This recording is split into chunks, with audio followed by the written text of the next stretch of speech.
અમારે એક જ વાંધો છે જે અહીંના જે નવી ટીમ બનેલી છે એમાં કે જ્યારે હોય ત્યારે જે પ્રમુખો બનીને આવે છે એ એમના બધા ગોઠવેલા સેટિંગિયાઓ કરેલા એમના પદ મળે છે. કોઈ દી કામ કરતા કાર્યકરોને કોઈ દી કોઈ પદ નથી મળેલા. તમે આના સગાવાલા છો, આ કામ કરો છો તો તમને પદ મળે.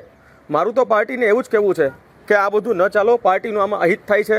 બસ મારી એક જ વિચારસરણી છે કે પુનિતભાઈ શર્મા, તમે હવે આનું જૂનાગઢનું ખોદવાનું બંધ કરો.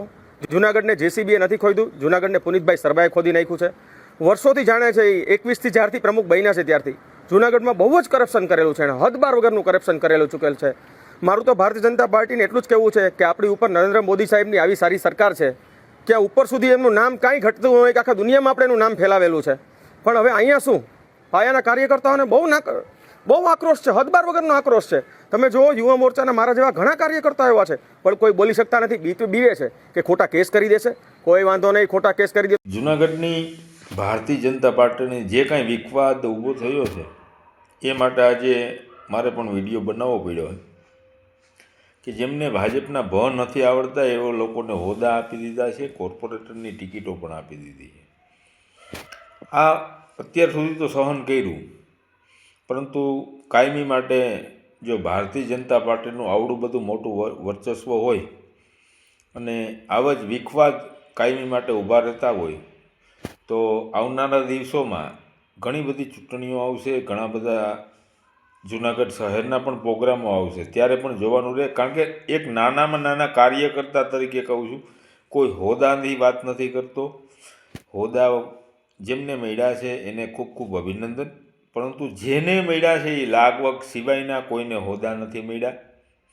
એટલે જૂનાગઢ શહેરમાં ખૂબ વિખવાદ અંદરો અંદર છે, કોઈ જાહેર નથી થતું. કારણ કે એક જ વ્યક્તિ જાહેર થયો હતો, જે હતા આપણા પૂર્વ કોર્પોરેટર હતા અને એમના સન છે તેજસભાઈ જોશી. એમને પણ વિડિયા જાહેર કર્યા ત્યારે બધાને ખબર પડી. મેં પણ 26/1/2026ના રોજ લેટર પેડ ઉપર લખી અને બધાને મોકલાવ્યું, પરંતુ કાંઈ પણ કોઈને ફેર પડતો નથી. કારણ કે આવડી મોટી પાર્ટી છે, મુબારક છે ભાઈ, વિશ્વ લેવલની પાર્ટી છે, પરંતુ કેમના નામથી ચાલે છે એ તો જુઓ. એ મોદી સાહેબ અને અમિતભાઈ શાહના નામથી ચાલે છે. ગુજરાતની અંદર ભૂપેન્દ્રભાઈ પટેલ, હર્ષભાઈ સંઘવીના નામથી ચાલે છે. પાછળ જે કાંઈ પણ પ્રવૃત્તિઓ થાય છે એ કોઈને ખબર નથી. અને એમના માટેથી જ આજે આ વિડીયો બનાવવો પડ્યો છે. અમને કાંઈ પણ તકલીફ હોય તો અમે કેને કહેવા જઈએ? નાનામાં નાનું કાર્યકર્તા કેને કહેવા જાય? આટલું તો વિચારજો. અને કહેવા જાય તો કોઈ પણ જાતનું કાન આ કાનેથી સાંભળી આ કાને કાઢી નાખવાનું. એનો કોઈ પણ જાતનો રિસ્પોન્સ કોઈ આપતું નથી. એટલે આ વિડીયા જાહેર કરીએ છીએ. હવે આમાં ભારતીય જનતા પાર્ટીના ઉચ્ચ અધિકારીઓ, જેમ અમને કહેવામાં આવે છે કે ઉપરથી વાત હતી એટલે ઉપરથી અમને આ બધા ઓર્ડર આપ્યા, એ અમે કર્યું છે.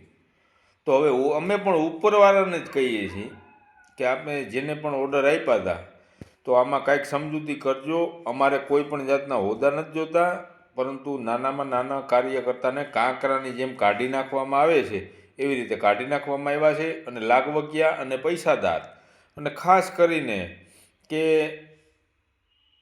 નાનામાં નાનો કાર્યકર્તા હોય ને, એ હરેક કામ કરતો હોય, એમને ખબર હોય. એને એકવાર તો પૂછજો, તમે ટાર્ગેટ આપો છો ને ત્યારે કે તમારે 30 ગાડી લઈ આવવી, 15 બ્લડ ડોનેશનમાં લઈ આવવા, કેવી રીતે ભેગા કરતા હોય છે ને બધાને ફેંકી દીધા છે.